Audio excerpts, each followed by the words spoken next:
los seminarios que organizamos desde Baloncesto Olimpia. Hoy tenemos la suerte de poder contar con Gabo Loaiza, bueno, para que le conozcáis un poquito más, profesor de educación física, un máster en rendimiento deportivo de alto nivel, un máster en psicología en alto rendimiento y además actualmente el head coach, el primer entrenador en un equipo de la primera liga sueca. Ahí nos va a hablar un poquito de los valores en el deporte y de cuál es su visión acerca de eso. Perfecto, pues muchísimas gracias. Voy a compartir el PowerPoint. Bueno, este tema creo que es un poco delicado porque habitualmente creemos que es únicamente subjetivo, que no se puede planificar, que no se puede acordar, que el deporte de por sí tiene unos valores arraigados, pero bueno, creo que eso son ideas que no nos paramos a pensar, que no nos paramos a analizar y que nos vienen casi dadas. Yo solo voy a hablar de mis experiencias, de mi forma de entender el deporte, de cómo intento, porque yo siempre me he vinculado al deporte de formación porque es mi pasión y creo que mejorar al jugador y ayudarle en su formación integral es básico y es un objetivo que debemos tener como entrenadores, y cómo vincular el deporte formativo con el alto rendimiento. Así que, bueno, como habéis dicho, después de la charla lo interesante son el debate que suscite, las preguntas que suscite, los intercambios de punto de vista, porque de otra forma al final quedará un poco vacío. Yo no soy ningún experto en valores, ningún experto en sociología, simplemente pues soy un poco friki y si tuviera que dar alguna característica de mí mismo es que soy asocial y por ser un poco asocial saco tanto tiempo para leer y publicar chorradas en las redes sociales relacionadas con el baloncesto. Quería empezar con este ejemplo de Marcelo Bielsa. Es de fútbol, pero creo que Marcelo Bielsa es una persona que identifica ese amateurismo en el deporte de alto rendimiento y cómo hay una serie de cosas que no podemos poner nunca en duda. Esa serie de cosas son los valores, es aquello que tenemos arraigado, aquellos valores que vienen inculcados desde la familia, desde nuestro entorno, que en definitiva elegimos para vivir. Y es a lo que nos agarramos cuando la situación no pinta bien, cuando verdaderamente lo necesitamos. Creo que estos valores, si están arraigados y son significativos, no se pueden negociar. Aquí pongo un ejemplo del equipo de Bielsa, donde metieron un gol con un jugador en el suelo. Ellos se jugaban el ascenso directo a la Premier League, y Marcelo Bielsa decidió conjuntamente con su equipo dejarse meter un gol en contra por la situación como se produjo el gol que ellos anotaron. En la rueda de prensa él decía que ellos no habían regalado nada, que ellos se lo devolvieron. Creo que este tipo de gestos en el alto nivel cada vez escasean más y por desgracia incluso escasean más en formación.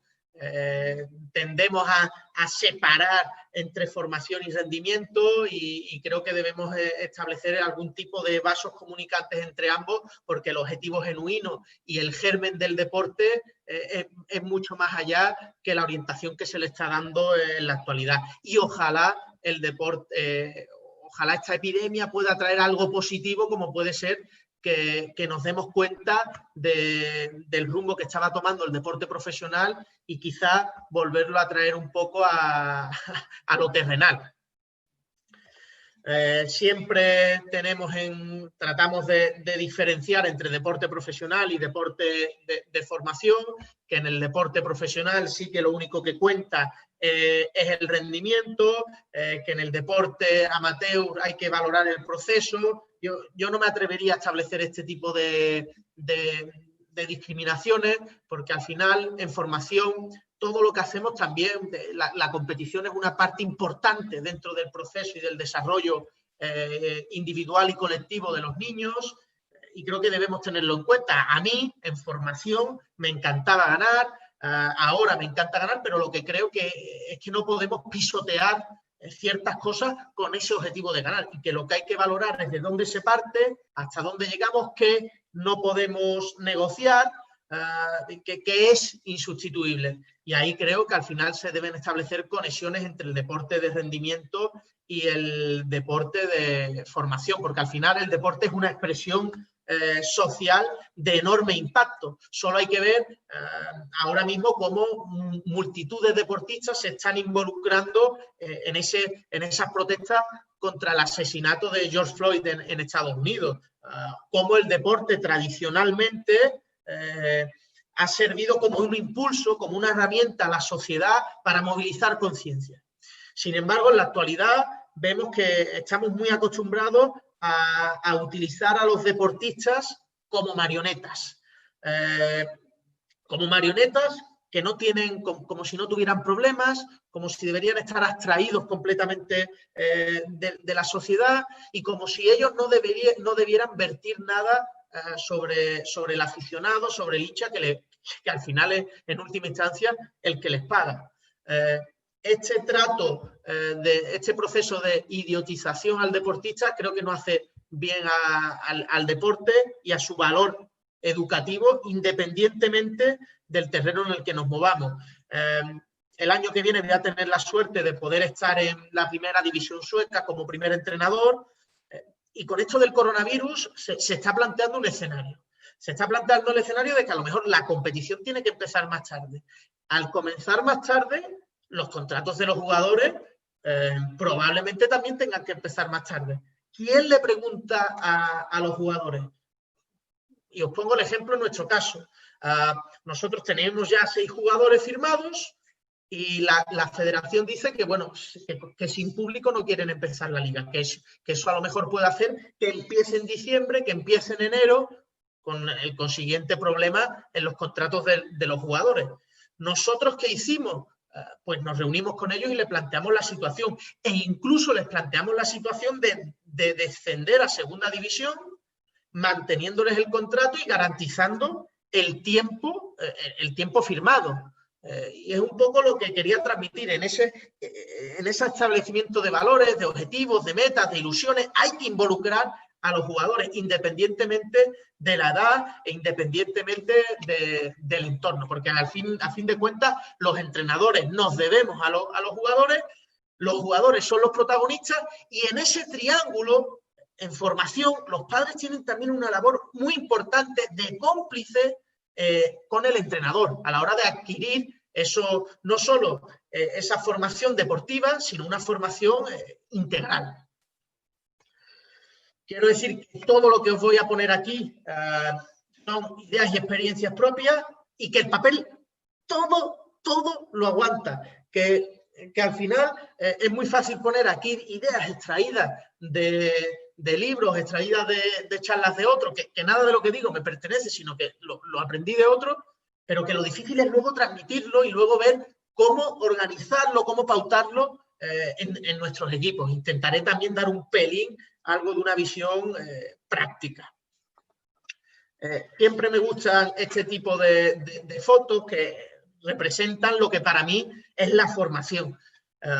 El bambú es una planta que se lleva de 7 a 8 años enraizando. Entonces, poca gente quiere plantarla porque no ven esos objetivos, ese objetivo a corto plazo, no lo ven muy pronto.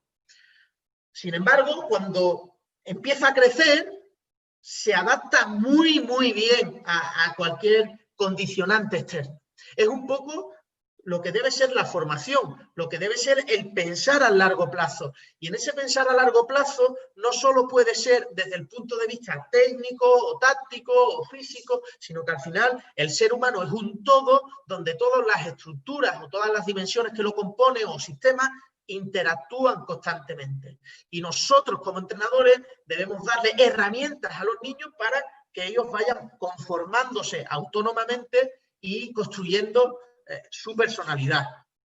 Por tanto, nosotros como entrenadores, uno de nuestros objetivos es conseguir esa autonomía de los jugadores y es un poco en lo que va de la mano de las pedagogías tan de moda actualmente. El intentar empoderar a los alumnos, a los jugadores de su proceso de enseñanza, aprendizaje y que ellos sean sujetos activos y nosotros meros acompañantes, meros guías.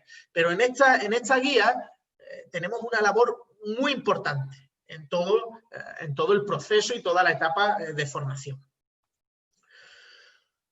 Como he dicho, no soy un experto en valores, que más quisiera yo, no soy sociólogo. Como decía Jürgen Klopp, el entrenador del Liverpool, cuando le preguntaron sobre el coronavirus, su opinión quizás no sea de relevancia, así que no entendía por qué le preguntaban. Cuando hablamos del tema de la charla, para mí el tema de los valores es un tema que en confinamiento no se ha tratado mucho.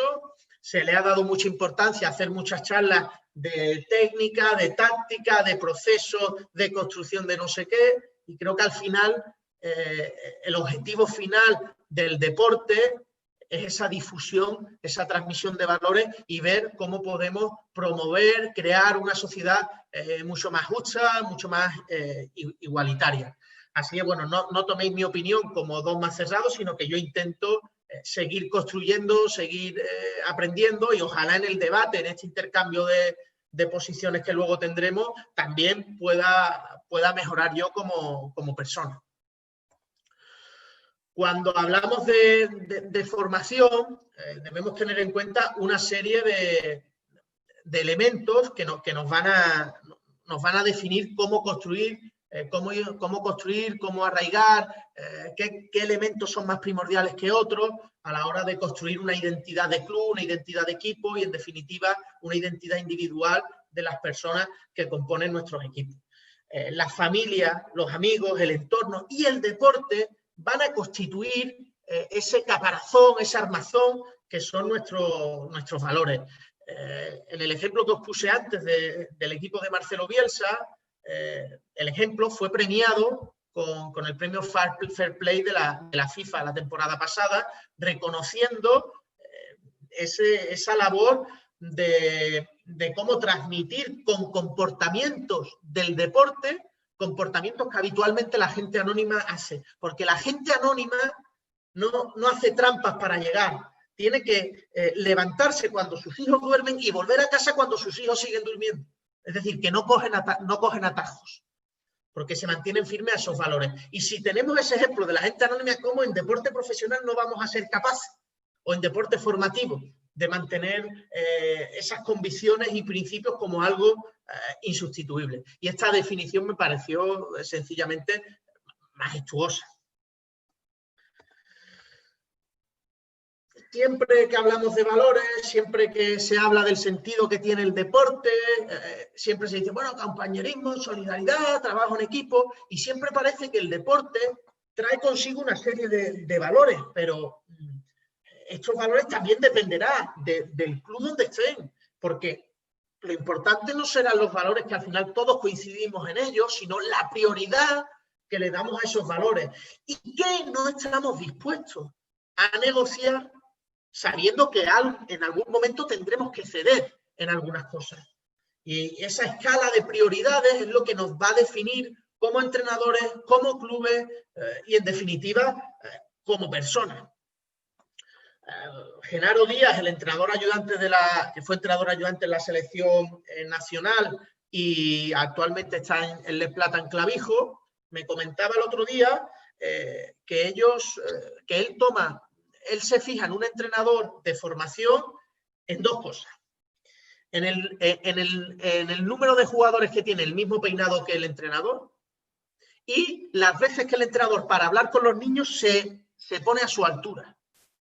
Pues, hostia, quizás damos por sentada muchas cosas y debemos ir más, quizás debemos ir un pelín más allá, porque al final lo que no podemos caer es en esas contradicciones, en esa incoherencia, porque cuando hay incoherencia, al niño lo perdemos. Los niños son niños, pero no son tontos, y ellos se dan cuenta cuando les mentimos. Y eso es aplicable en todos los ámbitos de la vida. Ponía un ejemplo un entrenador que, hablando con un jugador, le destacó sus cualidades que no tenía o que no había desarrollado todavía. Y luego, conforme avanzó la temporada, le reclamó o le dijo, estas cualidades que tú no habías desarrollado, ya las has desarrollado. Y el chaval dijo, hostia, pero si tú me dijiste que ya las tenías. Un poco esa incoherencia nos va a llevar nos puede llevar a numerosas contradicciones que a la larga nos harán perder a nuestros niños y niñas y a los jugadores en función del nivel en el que nos movamos. Algo sobre lo que me gusta reflexionar es por qué nos gusta tanto el baloncesto, por qué nos gusta tanto el fútbol al que le guste.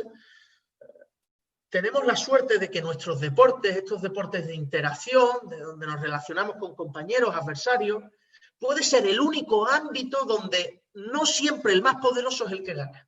Esta reflexión también era del loco Bielsa, y esto es lo que hace que el deporte sea tan atractivo.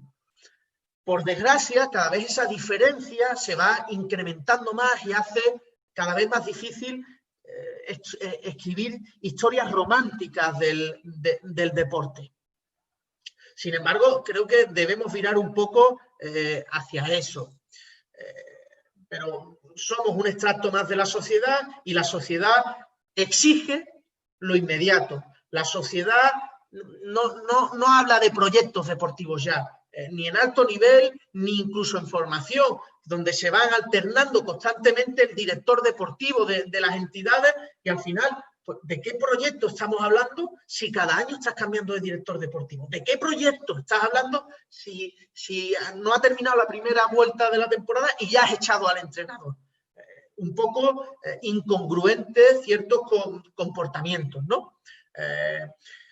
Cuando hablamos de deporte y su labor a la hora de construir o su labor social es la formación integral de las personas. No debemos olvidar esa formación en valores en todo el proceso. Luego intentaré dar alguna serie de tareas que yo suelo hablar, porque nosotros somos un vehículo más educativo, que un estímulo más de ese entorno, de esa familia, de esos amigos que el niño va a tener para ir construyéndose a sí mismo. Y el poder que nosotros ejercemos sobre los niños es inmenso, tanto nosotros como sus compañeros. ¿Por qué? Porque el deporte es lo que les gusta. El niño pues, no tiene ilusión por ir al colegio, pero quizás por ir a entrenar sí.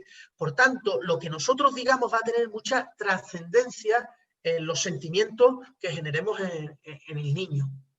Cuando hablo de juego honesto y juego justo, hablo de un proceso de democratización tanto del entrenamiento como de nuestras ideas de juego, donde cada niño, cada niña se pueda sentir importante, se pueda sentir competente, se pueda sentir protagonista y con la capacidad de tomar decisiones de forma autónoma en la competición. Eso también es educar en valores, porque de otra forma dejaremos a muchos niños por el camino. ¿Cuántos niños empiezan una generación y cuántos niños la acaban juntos en junior? Por desgracia, cada vez eso se ve menos. Ese sentimiento de pertenencia se está perdiendo. La competición también trae consigo numerosos problemas. Que todo valga. La competitividad malentendida. Y eso es un problema que está arraigado en las sociedades en las que nos ha tocado vivir, donde ahora, por ejemplo, los niños en segundo bachillerato se exponen a un examen que va a dilucidar su futuro y al final eso puede ir condicionado también del instituto al que ibas, porque hay institutos que a lo mejor ayudan más a unos que a otros alumnos con las notas, de la preparación que hayas podido tener, de tus problemas familiares ahora con el coronavirus o que venían de antes. Y solo valoramos a aquel que llega. ¿Y cuánta gente no ha llegado? ¿O cuánta gente su recorrido ha mostrado una enorme dignidad? Pero empezaron muy atrás. Era un poco lo que decía, creo que fue en el Quijote, ese placer eterno de seguir intentándolo. Pues quizás debamos quijotizar un poco el deporte. Una cosa, Gabo, perdona. Hay una pregunta que es que viene a... Sí, dime. No se te oye, Guite. Estás silenciado, sí, Guite, estás silenciado.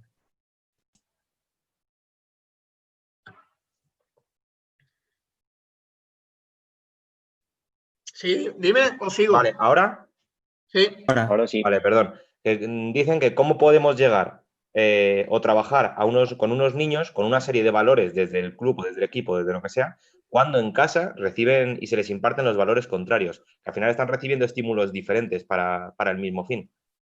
Y ahora, después hablar un poco de algunas ideas con el tema de la familia, pero que creo que un problema que tenemos en muchos clubes, yo no he tenido la suerte de coordinar ningún club, pero que sí he interpretado que es fundamental lograr la complicidad con los padres y que ellos apoyen todo el proceso, si no es imposible. Los padres no pueden ser vistos o no pueden ser entendidos únicamente como enemigos. Hay elementos como la escucha activa, el conocer a la persona es fundamental, porque no hay ningún niño es igual, ningún niño vive en un contexto familiar idéntico, y por eso creo que ese triángulo, esas conversaciones, esas reuniones periódicas, individuales o colectivas, es fundamental. Pero volvemos a lo de siempre. Al final, esto es un trabajo. Y la mayor parte de personas que están vinculadas a la formación no reciben casi ningún tipo de remuneración por todo esto. Y nosotros les estamos exigiendo que eduquen a los niños, formarles deportivamente, que hablen con las familias, que conozcan a la persona. Y luego eso no se traduce en mejores condiciones para los entrenadores. Entonces estamos en una situación que, como he dicho antes, sobre el papel es una situación idílica, pero tienen que cambiar muchas cosas, creo, para que esto finalmente pueda darse. Y creo que en lo que estoy diciendo, por desgracia, todo el mundo coincide. Y digo por desgracia porque todo el mundo coincide, pero nadie nos movemos para cambiarlo o nos unimos para cambiarlo. Y ese quizás sea el problema. No sé si queda contestada, tío.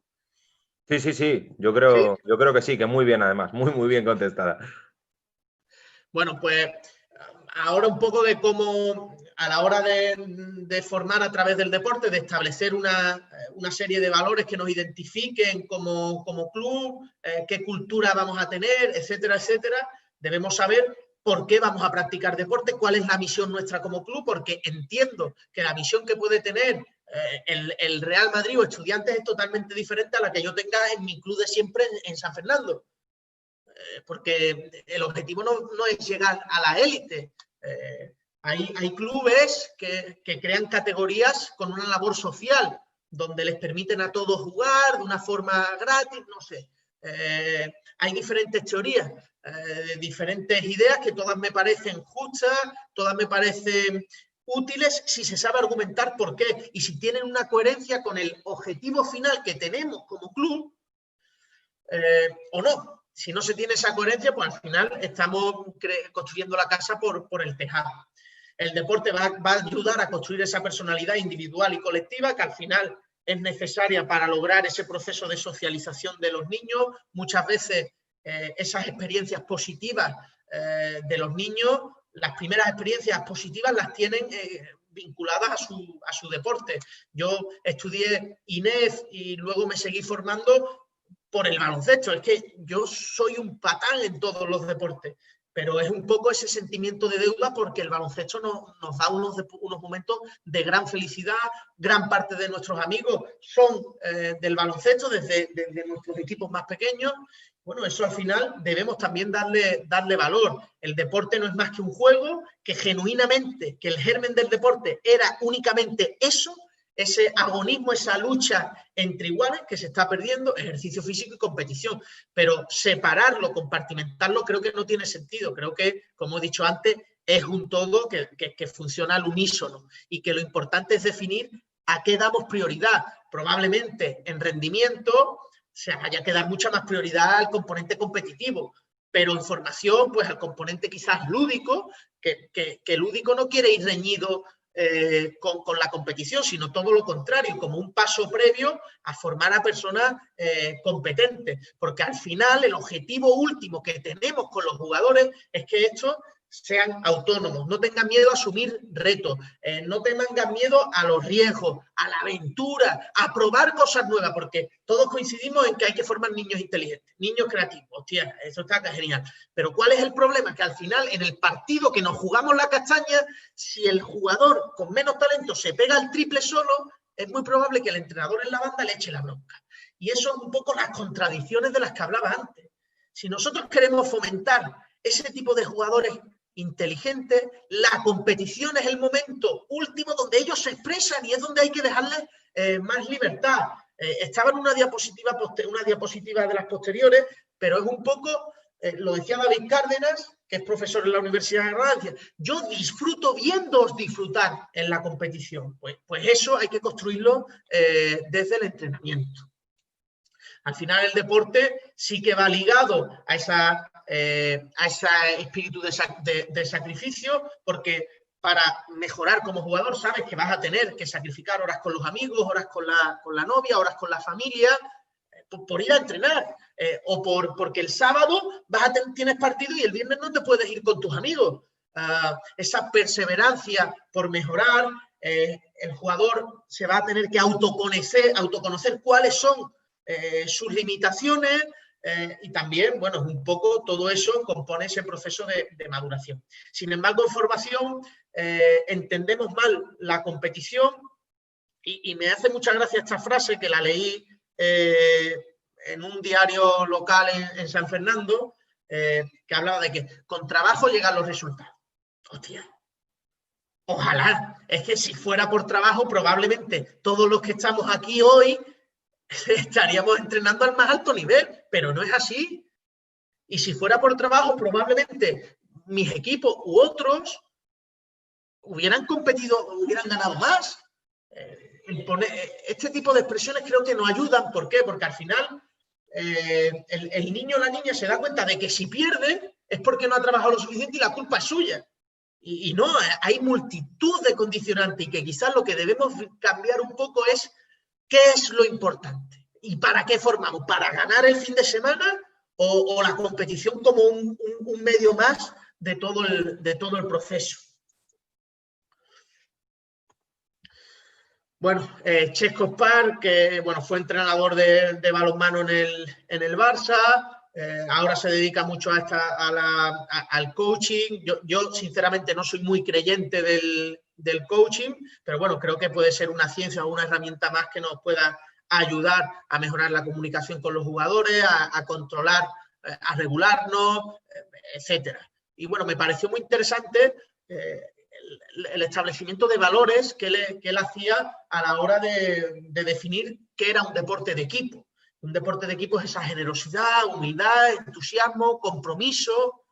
Me parece que lo definía muy bien, y que ese tipo de cosas son inherentes a los deportes colectivos.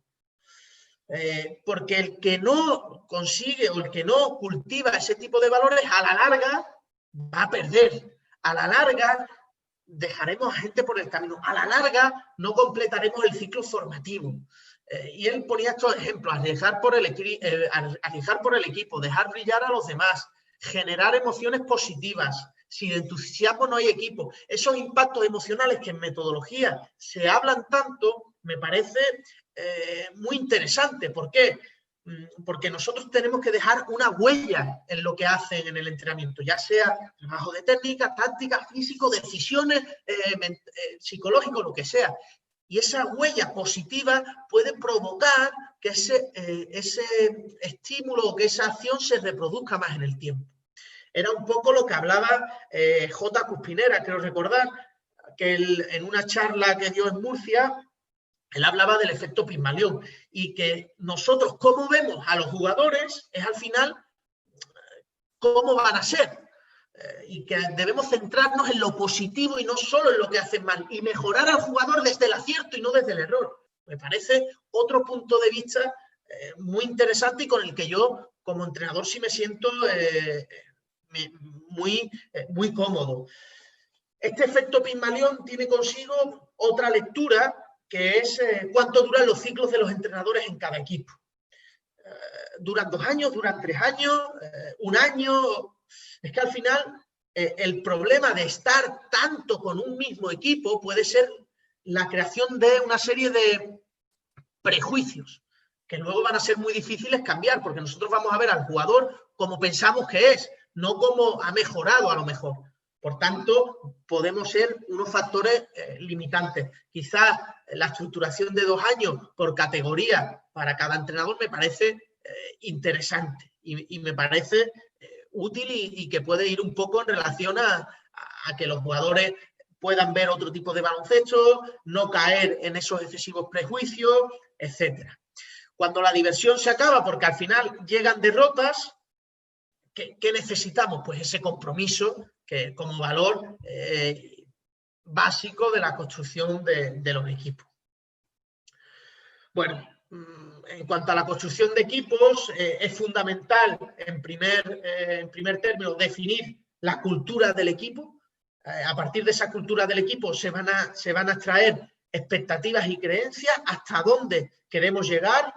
Cuando nosotros estemos comprometidos con los objetivos, con las metas e ilusiones colectivas e individuales, porque hay que consensuarlas con los niños, las niñas, los jugadores, eso va a generar una serie de comportamientos. Eso va a generar una serie de hábitos y, en definitiva, nos conducirán a eso que llaman el futuro.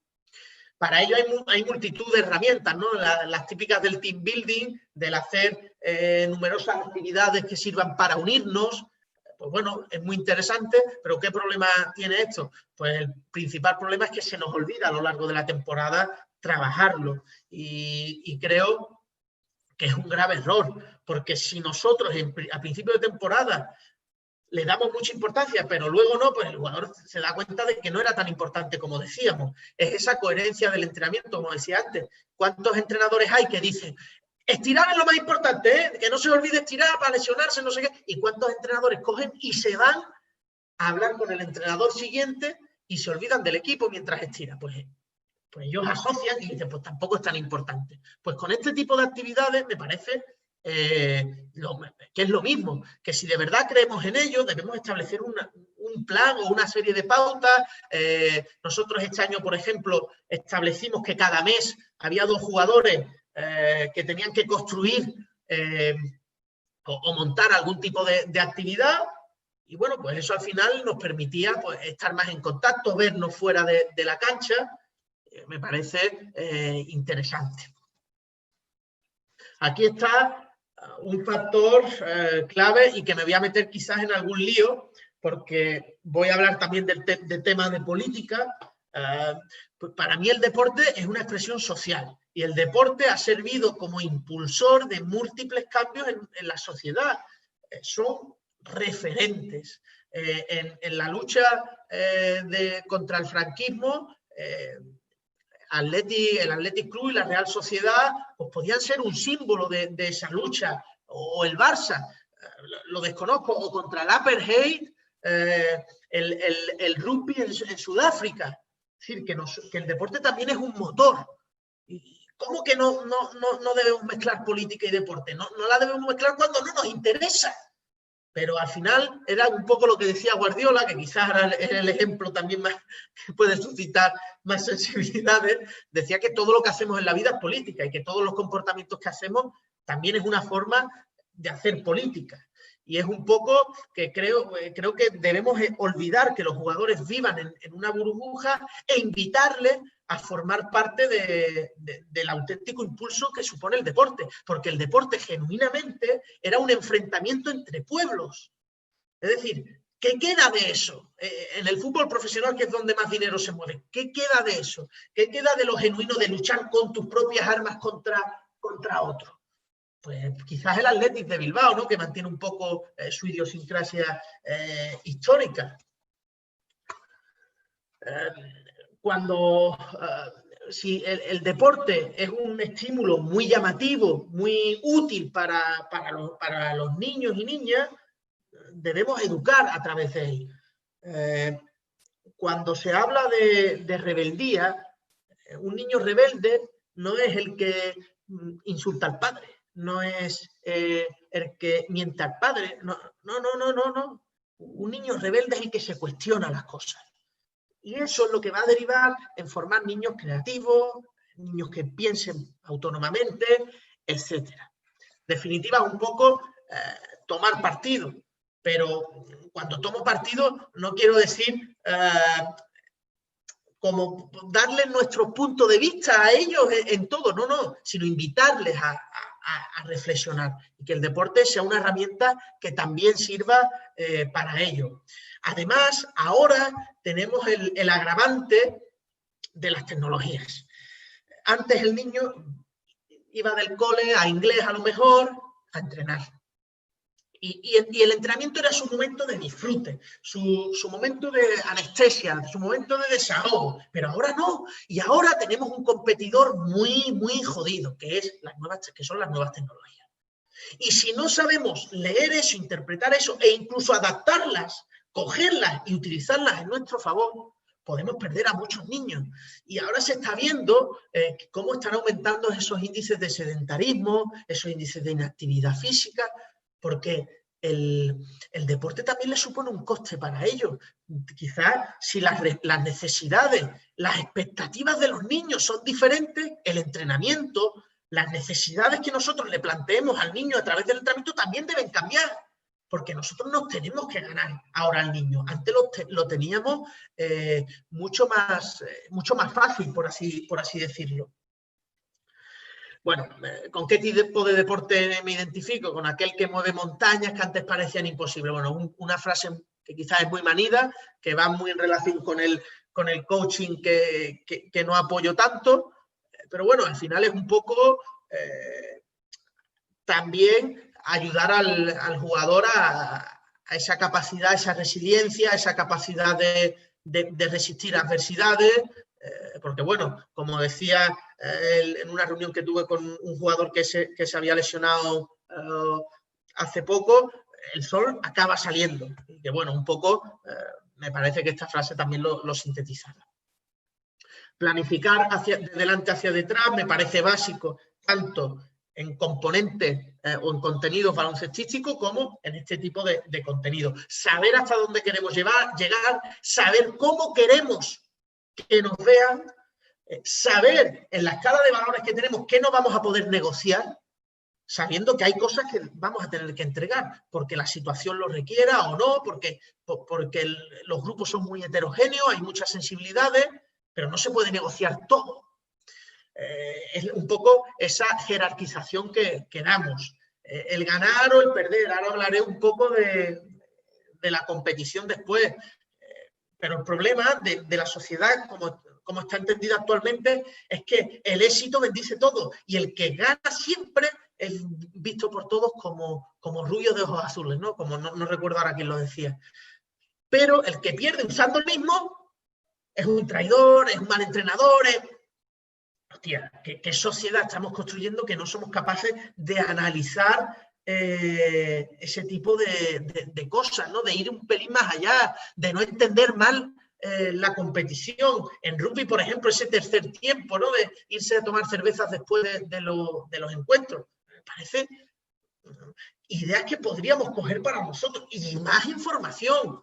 El otro día en un debate, creo que en Twitter, hablaba un entrenador de ¿por qué los entrenadores durante el calentamiento en categoría mini, infantil, no calientan al otro equipo? Y, bueno, son ideas que pueden parecer locuras, pero que, hostia, si al final sabemos hasta dónde queremos llegar, pues quizás esto sea un paso para ir allí. El problema es cuando esto no se planifica y solo se improvisa. No es lo mismo la improvisación que la flexibilidad. La flexibilidad es que tú sabes dónde quieres ir y por las circunstancias debes cambiar algo. La improvisación es que tú vas cambiando en función de las circunstancias porque te da la gana. Y es un poco esta frase que aparece abajo. Son mucho más importantes los principios que las conveniencias deportivas. Los equipos con principios terminan a la larga siendo mejores deportivamente.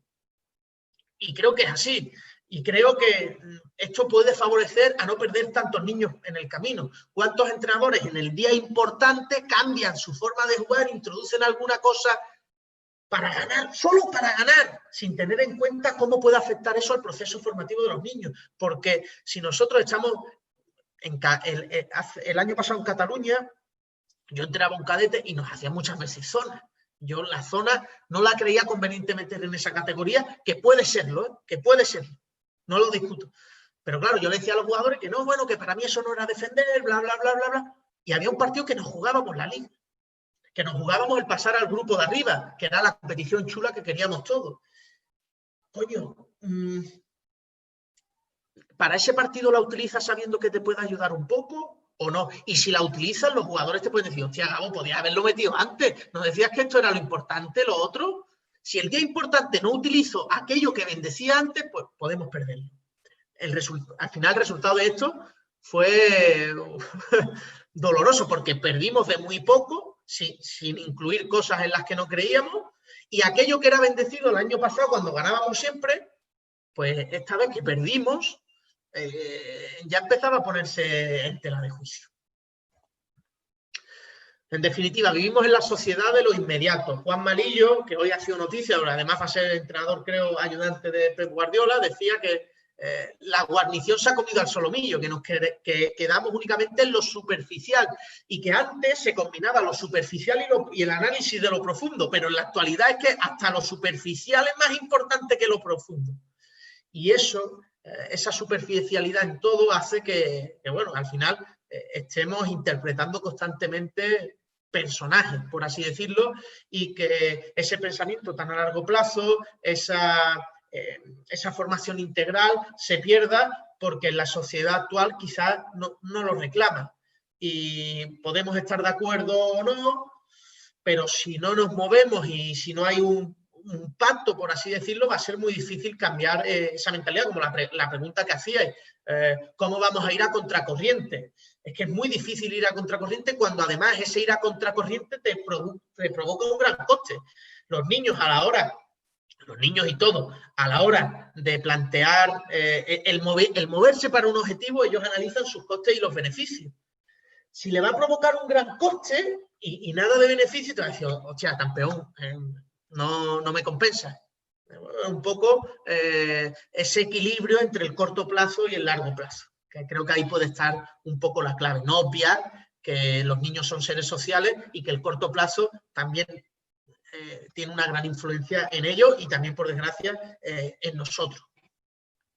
Proceso socializador, como lo he dicho, el deporte ejerce una gran influencia en los niños y niñas que se inician, porque es un momento de esparcimiento, de libertad, de creatividad, donde se encuentran con iguales, y el guía no es visto como un ogro, sino como alguien cercano, alguien empático, alguien que quiere escuchar, alguien que me felicita cuando acierto. Pero esto ahora también está trayendo consigo algún tipo de problema, ¿no? El baloncesto era un deporte que tradicionalmente provenía de la escuela, nace de los coles, y el fútbol de la calle. Pero ahora estamos sufriendo esa futbolización y vemos en las gradas cómo cada vez más es habitual esos comportamientos un poco exagerados de padres, madres, incluso de los niños. Como decíais antes, los niños son los reflejos de lo que ven en casa o lo que ven en su entorno. Pero eso sí, creo que las reuniones periódicas con los padres, planteando qué queremos trabajar con los niños, es básico. Y es básico el lenguaje que utilicemos y lograr su complicidad. Deporte y estudios. Aquí podemos entrar a debatir muchas cosas, si penalizar que un niño haya suspendido o no. Nosotros somos a veces de la generación Coach Carter, ¿no? Que es muy importante que el que no estudia no entrena o no juega. Eso también tiene consigo una serie de problemas porque va a afectar al equipo. Creo que lo importante será establecer en un inicio cuáles son las pautas que nos van a regir, como he dicho antes, y que no vamos a negociar. A mí me parece básico que son estudiantes que juegan al baloncesto, no al revés. Y eso creo que lo debemos tener siempre presente. Me gusta mucho utilizar en este tipo de aspectos la mentorización, por ejemplo, donde sea incluso el niño que... Hay niños que son muy buenos en el instituto, en el cole, que pueden ayudar al compañero. Y a lo mejor ese niño que ayuda en la pista no es el mejor, pero el que es ayudado le puede ayudar en la pista. Y se crea un poco ese fenómeno de mentorización, que me parece elemental en todo el proceso, ¿no? Y que al final el deporte no es el que influye negativamente en que el niño no alcance las notas. Luis Arbalejo, el director técnico de Torrelodones, puso un ejemplo de una niña. Torrelodones tiene unas exigencias de entrenamiento enormes, profesionales, pues sacó todo sobresaliente. Al final, quizás lo que me distrae no es las 2 horas que estoy entrenando, sino la televisión, el móvil, como decía, ¿no? Las nuevas tecnologías. Y que a lo mejor hasta el niño quiere perder antes el entrenamiento que le quiten el móvil. Por eso el entrenamiento debe suponer una sorpresa, debe suponer una curiosidad, una motivación, y al final todo eso no es que sea un jiji jaja, no, es que todo eso va a conducir al aprendizaje. Aquí una serie de claves, una diapositiva que ya colgué hace mucho sobre cómo debe ser la construcción de entrenamiento en baloncesto, donde se fomente esa participación, donde todos se sientan lo suficientemente competentes para tomar decisiones, motivados, una motivación que puede partir desde lo extrínseco, de ver el entusiasmo del entrenador, para posteriormente ir virando a la voluntad, a la motivación intrínseca. Creo que estos entrenamientos donde se van a fomentar que sean los jugadores los que busquen las respuestas de acuerdo al entorno que nosotros creamos es el paso previo a conseguir ganárnoslo. Si los jugadores solo repiten, probablemente son robots y a nadie le gusta ser un robot, y además cuando tiene otro tipo de opciones al alcance, ¿no? ¿Qué factores son determinantes a la hora de llegar al jugador, por así decirlo?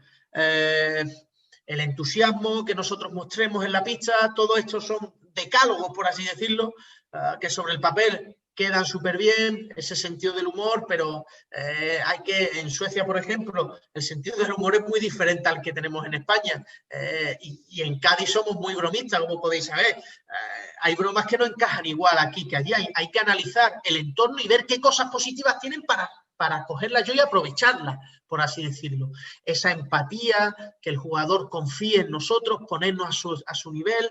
Hay dos tipos de entrenadores, los que buscan el respeto y los que buscan la disciplina. El respeto hace que los jugadores estén al mismo nivel que el entrenador, por así decirlo, aunque nunca van a estar, pero el respeto no se pierde cuando el entrenador abandona el equipo. La disciplina hace que el respeto solo se tenga cuando está el entrenador. Cuando se va, se olvida. Y es un poco esa trascendencia que debemos crear o tener sobre los jugadores. La escucha activa, siempre hablamos de hay que escuchar a los jugadores, hay que hablar con ellos, perfecto. Perfecto. El problema es que muchas veces no paramos hasta que el jugador diga lo que nosotros queremos oír. Y ahí un poco ya le estamos predisponiendo a que no se abra. Hay que tener cuidado con eso. Esta reflexión de no hay nada peor que niños con miedo me parece básica.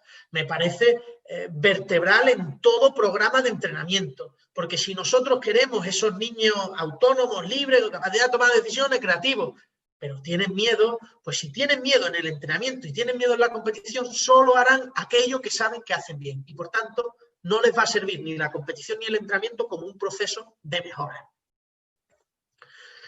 ¿Competición sí o no? Creo que es el debate más trillado de la historia. ¿Cuándo la competición hay que meterla desde el inicio? No, pues yo creo que sí. La competición es básica para la formación del deportista, para esa personalidad del niño y la niña, y es lo que le va a permitir seguir construyéndose como persona a través del deporte. El problema es la interpretación que nosotros damos a la competición, como he dicho antes. Si nosotros trabajamos solo pensando en el fin de semana, ahí bueno, pues tenemos un problema. Si en cambio la competición va a ser la vía por la que ellos van a poder poner en práctica esas decisiones, esas lecturas, pues bueno, al final va a ser el paso previo a que se atrevan a probar cosas nuevas. Voy a contar una historia rápida que es del ángulo de 90 grados, que se la escucha a Bielsa. Para mí Bielsa, lo siento mucho haberlo mencionado tanto, y más viniendo del fútbol, es un referente en cuanto a la transmisión de valores. Pues él hablaba de que hay dos tipos de personas: los que recorren un jardín rodeando el ángulo de 90 grados, es decir, no dañan la flor aunque tardan más en llegar, y los hay aquellos que dañan la flor, que pasan por medio del jardín y llegan antes. Pues ahí tenemos que decidir nosotros qué queremos ser, los que dañamos la flor o los que a lo mejor tardamos un poco más pero no la dañamos.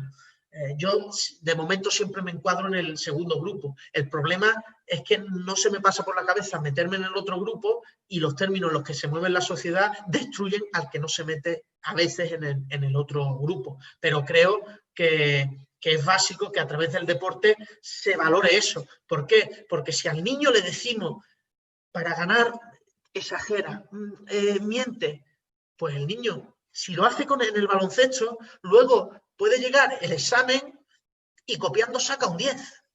¿Y ahora qué le vamos a recriminar si lo hace también en el deporte? No sé, un poco esa coherencia educativa. Esta es una frase de Antonio Iriondo, decía, competición no separa de la unidad, no quiero gente competente, sino competente, quiero que tengan la mente liberada para que se ayuden entre sí, que empaticen, que ninguno sea más a costa de rebajar al otro, sino de superarse. El objetivo con la competición no es ser el mejor, sino ser lo mejor posible. La importancia del error en el proceso es un elemento fundamental a la hora de conformar a los deportistas, que entendamos que el error va a formar parte de la vida, que al final, por desgracia, son muchas más las veces que fracasamos que las que tenemos éxito. Y si el fracaso no nos ayuda a reflexionar, no nos ayuda a analizar los porqués y a seguir creciendo, pues al final vamos a perder esa utilidad real que tiene la competición. El problema es la cantidad de oportunidades que te dan si pierdes, tal y como está la sociedad, ¿no?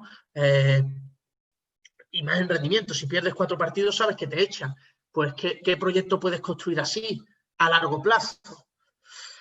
Son preguntas que te tienes que hacer y que creo que ahí aparecen los valores que decidimos para vivir cada uno. Dentro de mis valores hay cosas que no me puedo plantear porque no creo en esos atajos, no creo en ese cortoplacismo, y para convencer al jugador hay que creer en lo que se dice. Claves en la relación con padres, madres de jugadores. Creo que los padres debemos involucrarlos en el proceso. Del mismo modo, ellos van a intentar involucrarnos a nosotros. Una primera reunión va a ser clave para pautar cuáles van a ser las normas de funcionamiento y si en esa reunión no mentimos, siempre nos vamos a poder apoyar en esa reunión. Oye, que tú aceptaste estas reglas del juego y yo acepté otras reglas del juego también. Pues creo que es un poco conseguir que entre todos favorezcamos al jugador, porque el objetivo final es el mismo para todos, que es formar lo mejor posible a los niños. Hay diferentes tipos de padres, ¿no? Como aquí podéis ver, los entrenadores, los hipercríticos, los que no paran de gritar, los sobreprotectores, desinteresados, los fanáticos. Bueno, estos son los perfiles conflictivos. Por suerte, la mayor parte de padres no son así, pero este tipo de padres también forman parte del entorno en el que nos movemos y a este tipo de padres también hay que educarlo. Aquí entra esa escuela de padres. Por ejemplo, equipos como clubes como Unicaja empezaron a incluirla, donde, bueno, reuniones periódicas con familias para intentar guiar y ayudar a los padres a interpretar adecuadamente la competición. Es obvio que los medios de los que dispone Unicaja no son los que dispone el 90% de clubes. ¿Por qué debemos involucrar? Bueno, otra serie de ideas. Facilita todo. Sinceramente, se podrían resumir en que involucrar a los padres es facilitador de todo el proceso de enseñanza-aprendizaje, porque ellos también se van a sentir importantes y se van a sentir relevantes a la hora de que contamos con ellos. Y si contamos con ellos, la inmensa mayoría nos va a querer ayudar. Luego, moscas cojoneras, como decimos en Cádiz, hay en todos los sitios. Pero creo que la mejor forma es entender a los padres como cómplices y nunca como enemigos.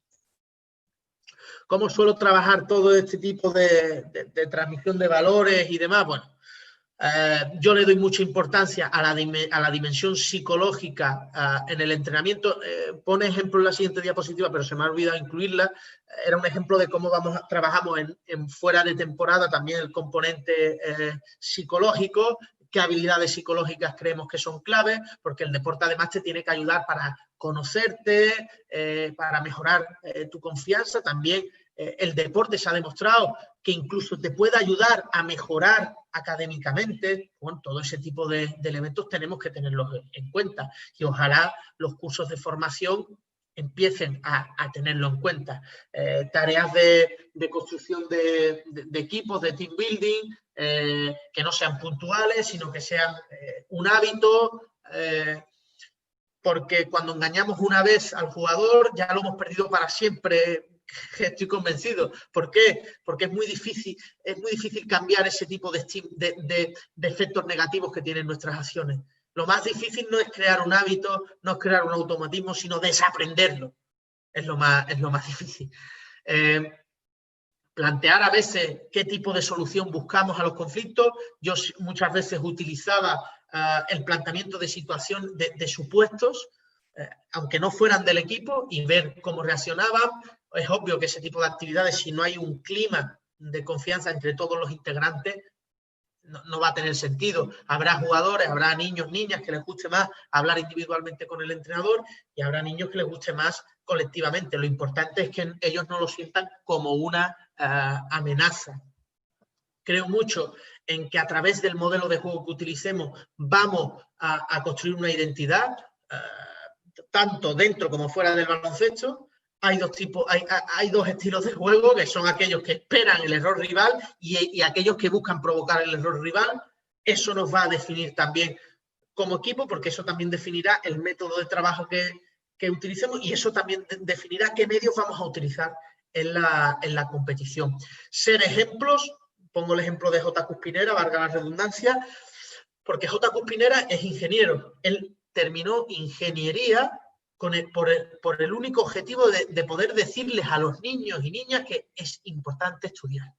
Porque si tú no eres ejemplo, quizás el mensaje no cala tanto. Yo voy a contar una anécdota. Cuando yo entrenaba, cuando jugaba, tenía un entrenador que, bueno, mi madre le dio clase. Y yo sabía que el tío era el más holgazán del mundo.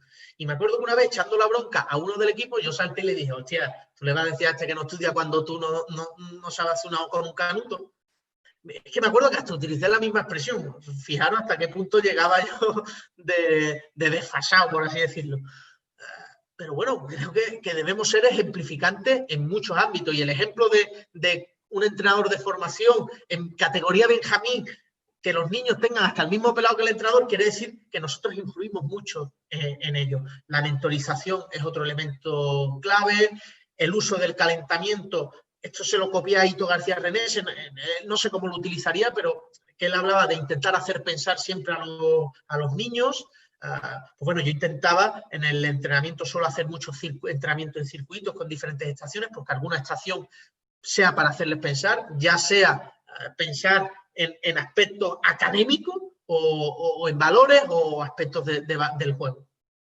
Pero yo recuerdo en minibásquet, en mi club en San Fernando, antes de los partidos, éramos 13 y teníamos que dejar a un jugador fuera. Pues hubo una época que me dio por, vamos a hacer una prueba, un examen, el que lo saque, pues el que juega, el que suspende, el que saque peor nota es el que se queda fuera. Hay cosas que no haría ahora quizás, pero bueno, que era una forma de que mi objetivo era honesto, que era intentar hacer lo mejor posible para esos niños y niñas. Que al final, si tenemos a los padres como cómplices, ellos también se van a dar cuenta que todas las decisiones que nosotros tomamos, nos equivoquemos o no, es pensando en el beneficio de ellos, no en el beneficio propio. El deporte profesional, os voy a contar mi historia rápido. Creo que el deporte profesional está totalmente podrido. Creo que para llegar un entrenador deja de ser muchas veces, con tal de estar. Yo, por ejemplo, tuve la oportunidad en una cena con un amigo en común. No fue por mis méritos, no fue por mi capacidad, no fue por nada de eso. Este año el entrenador decidió irse porque quería otros retos y me ofrecieron a mí el equipo como primer entrenador. Es decir, que al final tiene mucho de suerte. Por desgracia, no llega el que hace más méritos, el que tiene más capacidades, ni ahí ni en muchos de los ámbitos de nuestra vida. Y eso creo que es el problema a la hora de conseguir que el deporte de verdad ejerza una influencia positiva sobre la sociedad. El deporte profesional te exige un corto plazo que limita mucho, que todos los que formamos parte, por suerte el año que viene formaré parte, pues somos cómplices. Yo estoy diciendo esto, pero no dejo de ser un cómplice de todo y bueno, no sé con mis ideas hasta dónde llegaré, pero bueno, sé que habrá cosas en las que tenga que ceder y habrá cosas en las que no estaré dispuesto a ceder, pero sí que es verdad que creo que el deporte profesional está muy podrido y te hace hacer algunas concesiones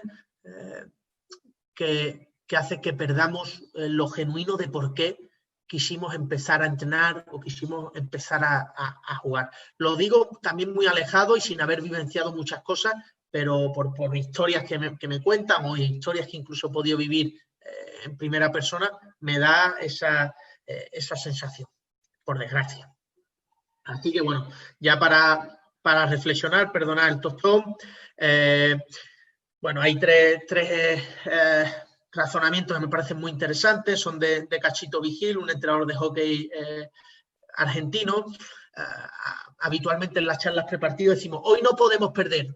Hostia, no podemos perder, pero se puede perder, hay uno que gana y uno que pierde. Lo que debemos cambiar en esa comunicación es, no queremos perder. La comunicación también va a ejercer un efecto muy importante en los niños y niñas y en los jugadores. El sentido de la comunicación hace que nosotros tengamos unas representaciones mentales u otras. Vivimos en un entorno, somos seres sociales, probablemente este tipo de reflexiones en Serbia no se pueden aplicar porque el deporte allí puede tener otro tipo de objetivos a los que tiene en España, pero creo que debemos movilizar un poco esa cultura del corto plazo y del exitismo a un pensamiento mucho más duradero y mucho más de poner en valor los procesos, porque al final pongo el ejemplo de la naranja mecánica de Cruyff, se recuerda mucho más a ese equipo que a lo mejor al equipo que le ganó. Así que bueno, sin más, ya a cualquier pregunta solo tenéis que decirme. Y me dice que viendo que los niños y niñas son el reflejo de lo que ven en casa, de comportamientos y demás, para los padres protestones, ¿verías bien hacer al menos 1 o 2 reuniones por temporada de cara a reeducar a los padres con el objetivo de que se comporten en los partidos? Sí, totalmente. Una reunión inicial siempre la tenemos y reuniones periódicas en función de la disponibilidad que tengamos, pero creo que es fundamental y que incluso estas no tengan por qué ser con todos los padres, a lo mejor con grupos más reducidos porque tú ves que hay algún tipo de comportamiento común en un grupo, cosas así. A mí me parecen básicas y siempre lo he intentado hacer así. A veces el problema es que te llevas demasiadas cosas a casa y que te hacen no desconectar.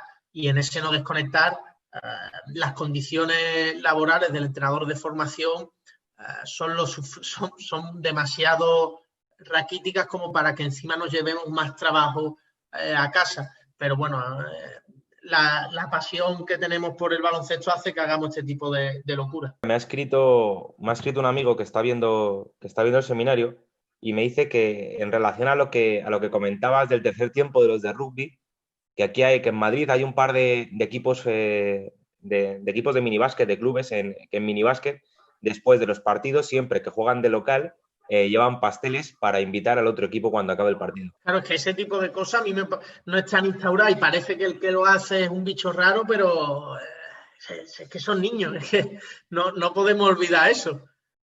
Y que una vez que acaba la competición tienes las mismas responsabilidades, los mismos deberes, todo sigue su curso. A ver, otra pregunta, me dicen, si un equipo ha entrado en bucle en cuanto a derrotas, malos rollos en el equipo, ¿verías bien una actividad extradeportiva como una excursión con actividades dinámicas de grupo o irías directamente a solucionar el foco del problema y de ahí a seguir entrenando?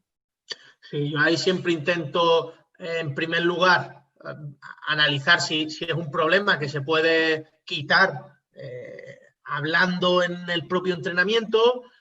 Si ves que es un problema que es mucho más, que está muy arraigado y que te has dado cuenta tarde, que lo has identificado tarde, ese tipo de actividades alejadas del baloncesto, sobre todo que sean algo colaborativas, que tengan que colaborar en otro entorno alejado del baloncesto, me parece muy, muy chulo. En Barcelona, por ejemplo, son muy habituales los CAU, que es donde no sé explicarlo muy bien, pero bueno, la gente vaya a hacer muchas actividades y demás, y eso al final, bueno, pues es una herramienta muy chula que nosotros utilizamos hace 2 temporadas con un junior que perdíamos casi siempre. Y claro, cuando tú pierdes, es más fácil que perder a los jóvenes, y más en una categoría junior cuando tienes selectividad y demás a la vuelta de la esquina. Bueno, pues ese tipo de actividades sí, yo las veo necesarias, porque al principio de temporada le damos muchísima importancia y luego, conforme avanza la temporada, parece que nos olvidamos de ese tipo de herramientas. Vale, me dicen también que si tienes algún tipo de truco, sí, creo que estoy entendiendo la pregunta, si tienes algún tipo de truco para detectar por qué se produce un error. Es decir, ¿falla un pase por desconcentración, falla un pase por miedo o por qué lo falla? De ser así, ¿cómo actúas ante eso? A ver, ahí creo que la base es la observación que hagamos los entrenadores, y es algo que no estamos o que no nos preparan para hacer, el observar el entrenamiento mucho. Un problema que tenemos es que queremos corregirlo todo, y en ese corregir todo te dejas muchas cosas en el aire. Cuando te dedicas más a observar que a corregir, tú ahí verás, a veces es un fallo momentáneo y no necesita corrección. Tiene que volver, a la siguiente repetición lo hace bien. Creo que la observación te va a permitir todo ese tipo de cosas. Nosotros intentamos que sea el niño o la niña la que se dé cuenta del error. Hay muchas herramientas, por ejemplo, Oscar de Paula, entrenador de catalán, él pone una serie de objetivos en la pared y ellos saben si esos objetivos lo han cumplido o no. Si esos objetivos no lo han cumplido, ellos se darán cuenta. Si lo vuelven a hacer mal, ahí ya quizás podemos o modificar la tarea o directamente corregir de alguna manera, o preguntándole,